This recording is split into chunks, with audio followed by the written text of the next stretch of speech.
New Mind itu apa sih? Pertanyaan ini muncul kebanyakan dari sahabat yang baru bergabung dengan channel Bossman. Istilah New Mind aslinya hanya pembeda dari cara berpikir pejabat pemerintahan yang berkuasa dan politikus yang selama ini memainkan perannya di kancah nasional dalam 15 tahun terakhir. Orba sudahlah, dilupakan. Jangan pernah beri peluang Orba bangkit lagi. Itu usang. Pemikiran reformasi 1998 ternyata juga tidak membuat bangsa Indonesia menjadi negara superpower dalam 20 tahun ini. Dan politik parlementer saat ini hanya membuat politikus serta penguasa serta oligarki yang bermain yang menjadi kaya dan menjadi makmur. Rakyat kebetulan pinter muterin ekonomi di bawah. Ya, faktanya dari dulu rakyat memang autopilot. Semua ini tidak akan pernah membuat Indonesia berdaulat penuh. Tidak akan bisa membuat Indonesia menjadi negara superpower mengendalikan dunia. Tidak akan. Karena itulah berpikirnya politikus dan pejabatnya hanya membuat rakyat sekedar menyambung hidup, ada makanan di piring rakyat. Beda dengan New Mind. New Mind punya rencana besar, membuat Indonesia menjadi negara pemenang, bangsa yang disegani dan menjadi negara superpower. Menjadi negara superpower itu harus dilepas dari pemikiran pertama adalah hutang dari negara lain untuk kebutuhan rutin pemerintahan yang tidak produktif serta bergantung pada mata uang asing. Ini harus hilang. Jadi untuk sekian kalinya kita uraikan apa itu New Mind dalam Mardigu Nation. Mardigu Nation adalah cara bernegara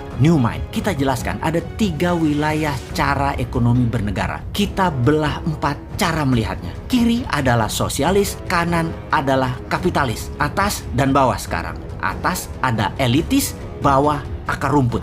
Dibagi 4 ya. Dan dalam 3 wilayah ekonomi, kiri atas adalah sosialis elitis, kanan atas adalah kapitalis elitis. Lalu yang di bawah atau bottom of pyramid disebut akar rumput. Kaum New Mind menomorsatukan akar rumput, menomorsatukan bottom of pyramid, menomorsatukan buruh, menomorsatukan pebisnis UKM, menomorsatukan petani dan nelayan. Problem akar rumput yang paling mendasar adalah tidak melek keuangan dari accounting system, finance hingga payment system, pembiayaan dan peminjaman. Financial literacy-nya harus ditingkatkan, kesadaran kemakmurannya harus di-upgrade. New Mind itu melihat BUMN itu sebagai threat atau ancaman. Karena itulah BUMN kaum sosialis elitis. Karena kebijakan BUMN sering menekan UKM dan malah berkompetisi dengan UKM. Harusnya BUMN itu berkompetisi dengan korporasi besar asing dan pendapatnya harusnya terbanyak dalam mata uang asing terutama dolar. Itu harusnya BUMN banyak dapat dolar. Namun faktanya BUMN malah jago impor alias bukan pahlawan devisa. Penghasilannya rupiah dan memakan pasar UKM. Namun secara politik BUMN bisa dijadikan para penguasa sebagai cash mesin dalam tanda petik oleh penguasa dan alat tekan oposisi. Pemiskinan orang atau pengayaan kelompok tertentu bisa diatur demikian. Jadi ketika New Mind mendapatkan kepercayaan rakyat, BUMN dari 800 tinggal 20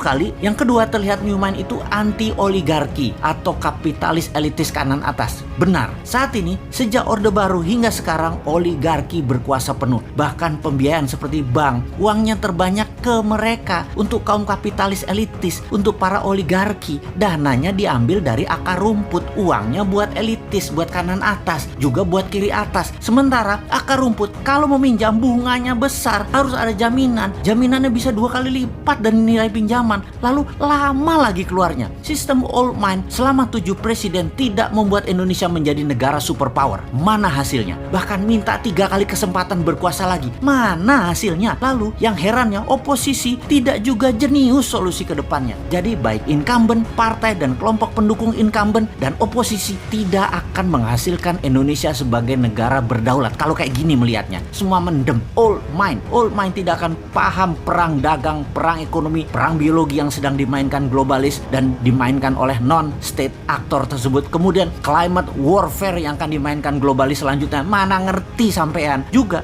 sisi perang Tiongkok Amerika versi 2.0 yang baru lagi yang akan dimainkan. Seperti harga komoditi dunia dimainkan. Old mind bakal gagap aja. New Mind harus ambil kesempatan di masa pemilihan raya ke depan. Karena yakinlah, karena mereka semua tidak paham para old mind tersebut. Action old mind akan menambah hutang dari 6.000 triliun saat ini di akhir jabatan 2024 garansi 10.000 triliun. Garansi, nggak usah dianalisa itu mah. Yang akan membelenggu Indonesia dalam jangka panjang. Untuk bayar hutang aja kita harus ngutang. Bisa-bisa jadi fail state kalau gayanya begini. Negara gagal kita. Anggap saja bunganya 5% setahun dalam dolar lagi. Maka 6.000 triliun bunganya itu 300 triliun setahun. Bayangkan, bunganya aja sudah 20% APBN. Lalu pokoknya bagaimana membayarnya, wahai menteri terbaik di dunia versi negara peminjam hutangan? Jawab dong. Lalu apa yang terjadi kalau rupiah melemah 5% setahun? Itu nggak ngejar lo bayar utangnya. Jadi sebagai pemerakarsa New Mind, Mardi Gunasion seorang bosman fokus di dua hal sebagai bukti New Mind bukan teori. Pertama, pembiayaan UKM melalui urun dana, di mana Santara adalah perusahaan bosman yang akan membuktikan bahwa kekuatan akar rumput lah yang bisa membuat Indonesia berdaulat. Kemudian sistem pembayaran menggunakan platform dinaran di mana rupiahnya anti inflasi dengan underlying emas, dan emasnya bisa diberikan atau dipindahkan sesama akun dinaran. Ini sistem pembayaran yang menarik, ini alat tukar yang menarik. Semua ini adalah bagian dari kontribusi New Mind terhadap sistem ekonomi agar membuat Indonesia berdaulat. Bayangkan, ketika New Mind berkuasa, sistem dinaran akan diambil alih oleh pemerintah, masuk ke dalam sistem. 100% diambil pemerintah dan milik pemerintah. Lalu rupiah dicetak 6.000 triliun dengan jaminan emas yang masih di gunung yang akan diproduksi dalam 10 tahun ke depan. Gunung-gunung milik negara, milik rakyat. Asetnya dibuat bahan baku dari tabungan metal, penjamin terbitnya uang cetakan tadi. Kedaulatan Indonesia akan menjadi meningkat 2 kali lipat hanya dalam 1 tahun. Jadi dinaran dan Santara adalah contoh atau etalase dari konsep New Mind untuk menjalankan ekonomi bernegaranya. Semoga diterima masyarakat dan para sahabat semua kaum akar rumput. Anda menerima dua sistem ini.